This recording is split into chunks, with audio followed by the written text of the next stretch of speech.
नमस्कार, मैं हूं आपके साथ आस्था कौशिक। आज कारगिल विजय दिवस है। हर साल 26 जुलाई को कारगिल विजय दिवस मनाया जाता है। साल 1999 में आज ही के दिन भारतीय सेना ने ऑपरेशन विजय की सफलता की घोषणा की थी। सीएम योगी ने लखनऊ में शहीद स्मृति वाटिका में अमर शहीदों को श्रद्धांजलि दी। लखनऊ में आयोजित कार्यक्रम में सीएम योगी ने बताया कि कारगिल युद्ध में देश के जांबाज जवानों ने दुश्मनों को करारा जवाब दिया था। आज के कार्यक्रम में कारगिल विजय में शहीदों के परिवारजन भी मौजूद रहे। सीएम योगी ने उन्हें सम्मानित भी किया।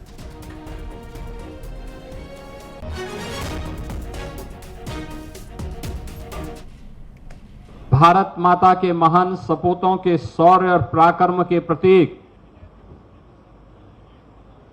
कारगिल विजय दिवस के अवसर पर अपने बहादुर सैनिकों के शौर्य और पराक्रम को सम्मान देते हुए उन्हें नमन कर रहा है। इस अवसर पर भारत माता के उन सभी बहादुर सपूतों को जिन्होंने मातृभूमि की एकता और अखंडता के लिए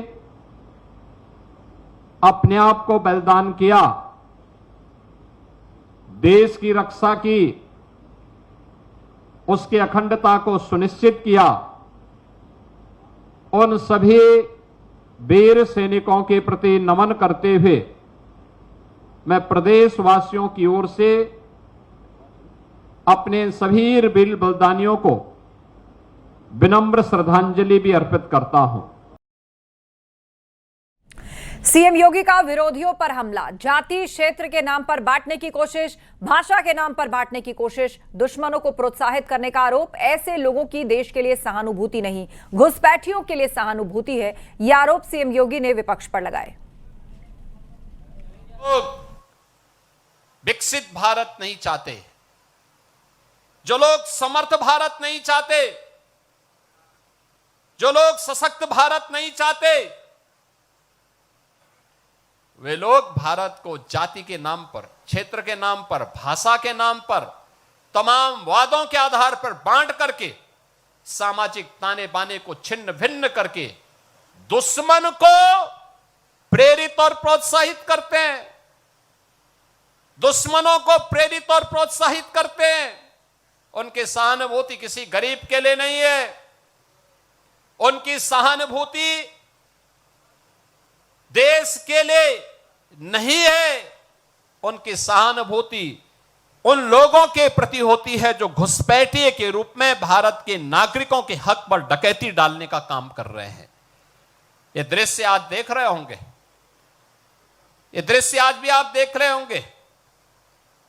भारत के नागरिक को मताधिकार, संविधान प्रदत्त यह अधिकार प्राप्त हो, यह उनकी चिंता नहीं, लेकिन एक घुसपैठिए को प्राप्त हो, यह उनकी चिंता है। और ये वही लोग हैं जब सत्ता में आते हैं परिवारवाद चलाते हैं और जातिवाद का सहारा लेकर के सामाजिक ताने बाने को छिन्न भिन्न करने का काम भी करते हैं।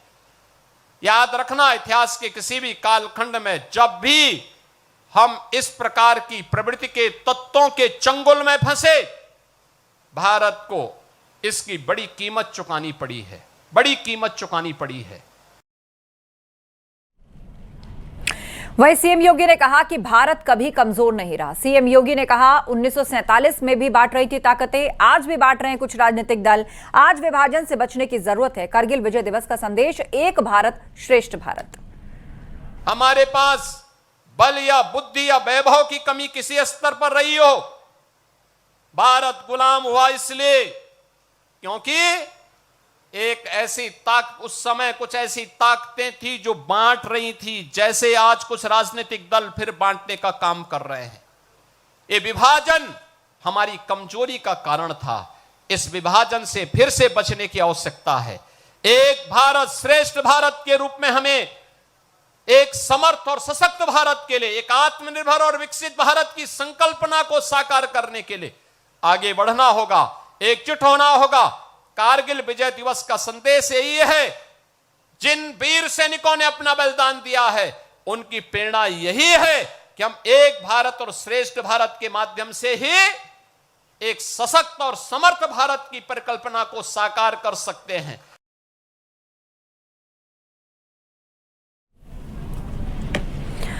और लखनऊ से खबर है, अग्निवीर पर सीएम योगी का बड़ा बयान। अग्निवीर जवानों को 20% आरक्षण, पुलिस बल में आरक्षण मिलेगा, ये कहा सीएम योगी ने।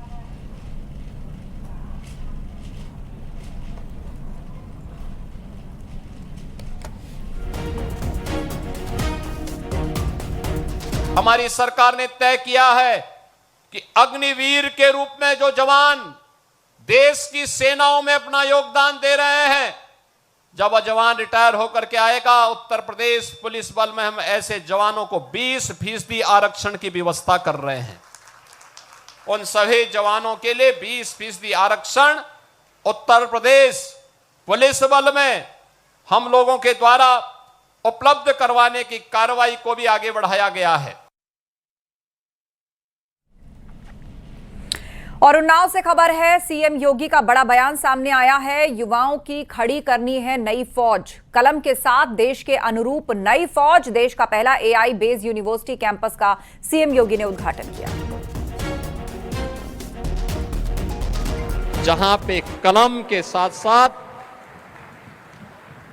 देश की आवश्यकता और इंडस्ट्री की आवश्यकता के अनुरूप उस प्रकार के युवाओं की एक नई फौज खड़ा करना है। मैं संधू साहब आपको और आपकी पूरी टीम को इसके लिए हृदय से धन्यवाद देता हूं कि आपने देश के अंदर तमाम ऑफर के बावजूद आपने उत्तर प्रदेश का चयन किया और उत्तर प्रदेश में भी हमारे प्रदेश की राजधानी के नजदीक उन्नाव जनपद, जहां से ये मांग लगातार हो रही थी। मायावती ने कांग्रेस पर निशाना साधा और कहा, कांग्रेस की नियत नीति में खोट, कांग्रेस के दिल में कुछ, जबान पर कुछ। ओबीसी आरक्षण पर स्वार्थ की राजनीति, आरक्षण पर जातिवादी रवैया अभी भी जारी। जातिवादी पार्टियां एक थाली के चट्टे बट्टे, विरोधी पार्टियों के बहकावे में न आए। बसपा में ही गरीब मजलूमों का सम्मान, बसपा ही इन वर्गों की सच्ची हितैषी, ये कहा मायावती ने।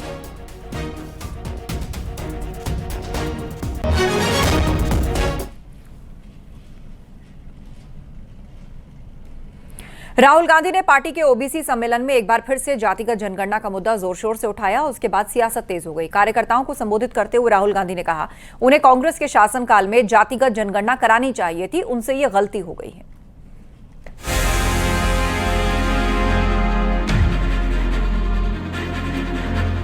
केंद्र सरकार की ओर से जातीय जनगणना के ऐलान के बाद सियासी कमर कस ली गई है। अब दिल्ली में कांग्रेस की ओबीसी सम्मेलन चर्चाओं में है, क्योंकि इस सम्मेलन में राहुल गांधी ने खुद की गलती को सुधारने की बात कही है।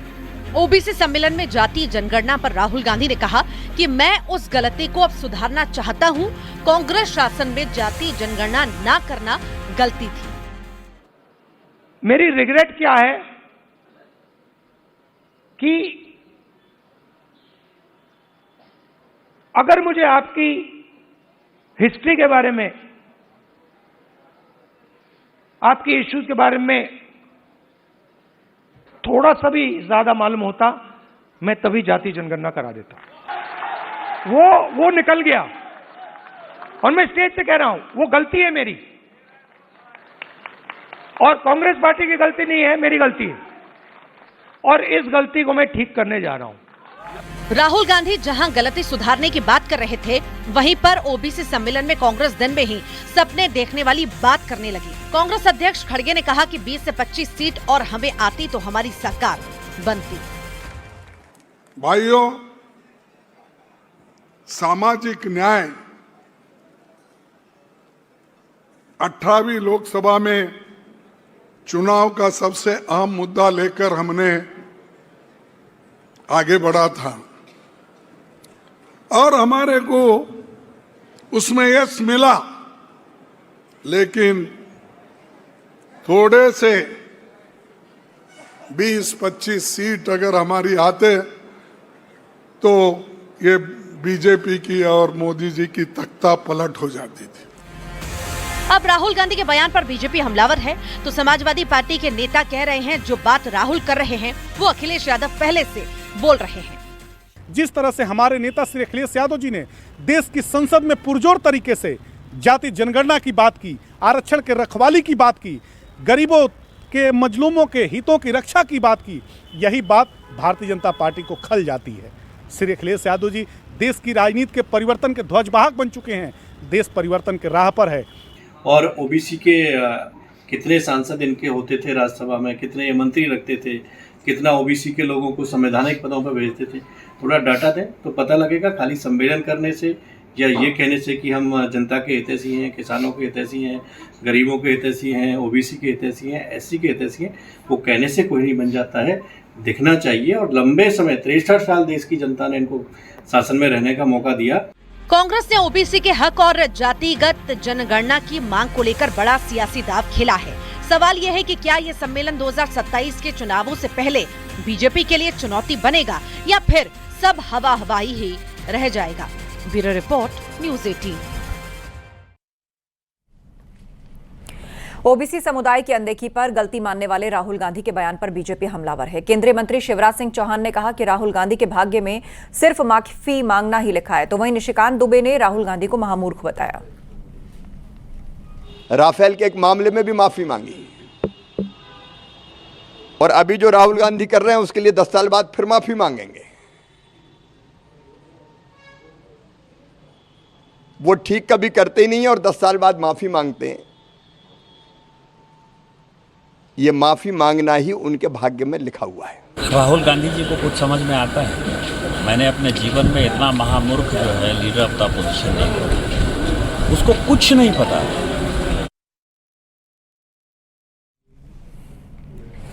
कांग्रेस नेता उदित राज ने राहुल गांधी को दूसरा अंबेडकर बताया। उन्होंने कहा कि राहुल की बात को अगर ओबीसी समझ गए और उनके रास्ते पर चल पड़े तो राहुल गांधी उनके लिए दूसरे अंबेडकर साबित होंगे।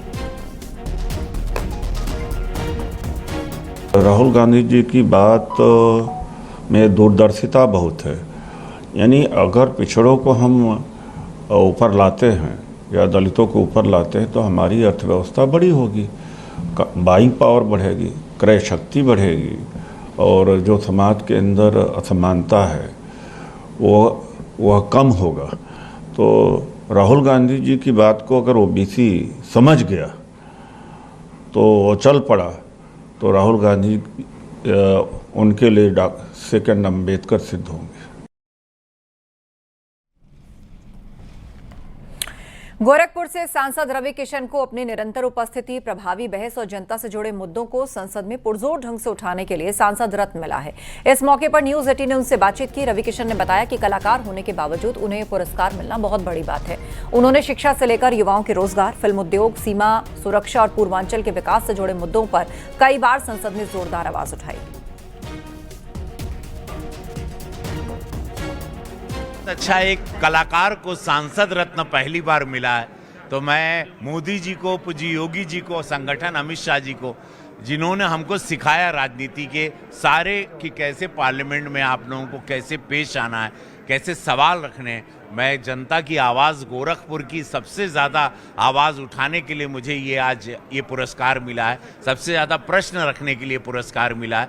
तो मैं सौभाग्यशाली हूँ कि पूर्वांचल से मुझे मिला ये पुरस्कार, एक कलाकार को मिला। ये एक अपने आप में ऐतिहासिक है। कलाकार कभी सांसद रत्न नहीं बन पाया था, तो आज वो भी है कि कलाकारों को लोग अक्सर ये देखा जाता है कि नहीं, ये लोग एक्टिव नहीं रहते हैं। तो ये मैं उनको बताना चाहता हूँ सभी लोगों के लिए, ये गोरखपुर को ये मेरे तरफ से भेंट है, उस देवतुल जनता को ये भेंट। बीजेपी राज्यसभा सांसद दिनेश शर्मा को भी सांसद रत्न मिला है। सांसद रत्न मिलने पर दिनेश शर्मा ने खुशी जाहिर की। इस मौके पर उन्होंने उम्मीद जताई कि अगले हफ्ते से संसद का सत्र सुचारू तौर पर चलेगा।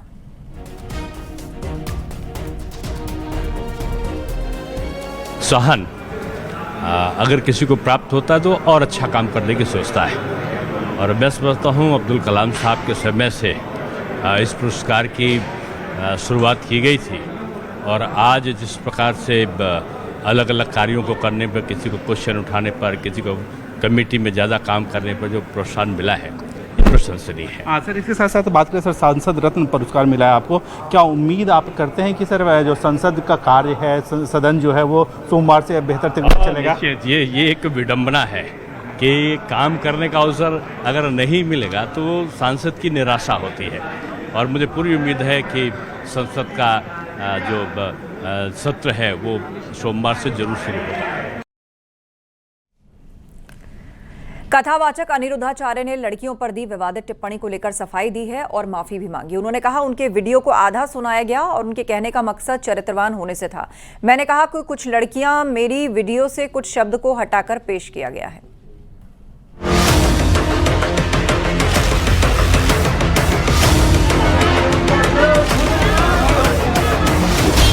लड़कियों पर अभद्र टिप्पणी पर हल्ला बोल, बैकफुट पर कथावाचक अनिरुद्धाचार्य, लड़कियों पर विवादित बयान, कथावाचक अनिरुद्धाचार्य ने मांगी माफी।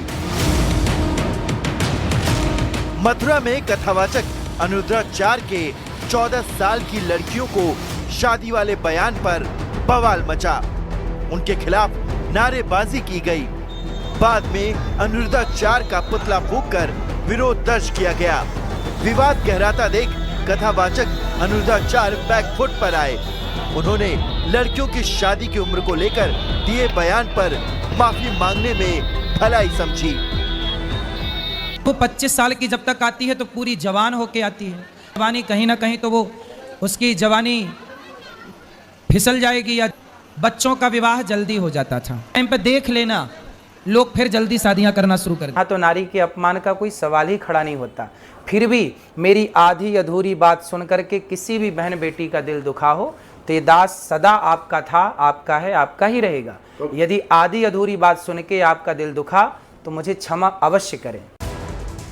दरअसल हाल में एक धार्मिक कार्यक्रम के दौरान अनिरुद्धाचार्य का एक वीडियो सोशल मीडिया पर वायरल हुआ था। उस वीडियो में कथावाचक अनिरुद्धाचार्य कथित तौर पर 25 साल तक की उम्र की अविवाहित युवतियों को लेकर आपत्तिजनक टिप्पणी करते नजर आए थे। लड़कियों की शादी 14 साल की उम्र में करने की सलाह देते नजर आए थे। उनके उसी बयान पर महिलाओं का गुस्सा 7वें आसमान पर पहुंच गया। जगह जगह विरोध प्रदर्शन होने लगे, जिसके बाद विवाद शांत करने के लिए अनिरुद्धाचार्य ने माफी मांगने की राह चुनी। सफाई देते हुए कथावाचक अनिरुद्धाचार्य ने कहा कि उनके वीडियो को आधा ही सुना गया। उनके कहने का मकसद चरित्रवान होने से था। आजकल देखिए एआई का तो जमाना है ही है। आप मेरी कोई भी बात को एआई के द्वारा कैसे भी परोस सकते हैं और दुनिया को यही लगेगा कि यही सत्य है। कथावाचक अनिरुद्धाचार्य के विवादित बयान के मामले में समाजवादी पार्टी के अध्यक्ष अखिलेश यादव की भी एंट्री हो गई। अखिलेश यादव ने संतों को राजनीति में न उलझने की सलाह दे डाली। मैं सभी संत स्वामियों से कहूंगा कि राजनीति में मत उलझो, क्योंकि देखिए एक मनु महाराज आए, सब गड़बड़ करा धरा उनका है, तो इसलिए मनु महाराज ने जो गड़बड़ किया उसको सुधारें, तब तो वो संत महान और प्रभु हमारे होंगे। अगर वो मनु महाराज वाली गड़बड़ी को भी दोहराएंगे तो हम कभी स्वीकार नहीं कर सकते। कथावाचक अनिरुद्धाचार्य पर ऐसे विवादित बयान देने के आरोप कोई पहली दफा नहीं लगे हैं। इससे पहले उन पर मां सीता और द्रौपदी को लेकर विवादित टिप्पणी करने के आरोप लगे थे। महर्षि वाल्मीकि पर विवादित टिप्पणी के आरोप लगे, जिसके बाद उन्होंने माफी मांगी। भगवान शिव को कृष्ण का साला बताया। संत समाज ने विरोध किया। अनिरुद्धाचार्य पर यह भी आरोप लगे कि उन्होंने कहा कि लड़कियां पढ़ाई के बहाने घर से भागती हैं और 35 टुकड़ों में मिलती हैं। यदि सोमवार तक प्रशासन कोई कार्रवाई नहीं करता है तो सभी अधिवक्तागणों का कहना है कि सोमवार को न्यायालय के द्वारा प्रार्थना पत्र देके और एफआईआर दर्ज कराने की प्रार्थना की जाएगी। माना कि इसके एक वीडियो में एआई ने कर दिया, एडिटिंग कर दी है एआई ने। हर वीडियो में एडिटिंग तो नहीं होती है, ये हर वीडियो में गलत टिप्पणियां करते हैं। कथावाचक अनिरुद्धाचार्य ने भले ही अपने बयान पर माफी मांग ली हो, लेकिन अभी ये विवाद थमा नहीं है।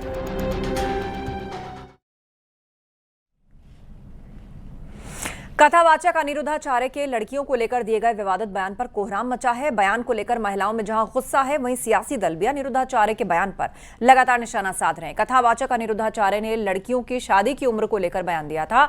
वहीं प्रयागराज की महिलाओं का इस पर क्या कहना है, देखिए न्यूज़ 18 की इस खास रिपोर्ट में।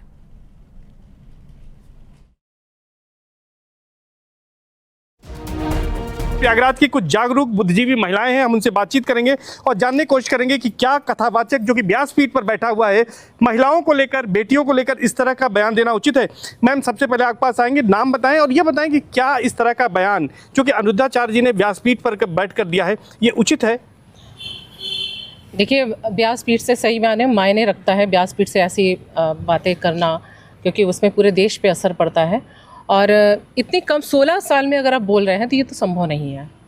ठीक है, 25-30 तक तो संभव है, क्योंकि बच्चे पढ़ के ही निकलते नहीं। आज तो 16 साल में तो इंटर तक नहीं क्वालिफाई करते हैं बच्चे, है ना।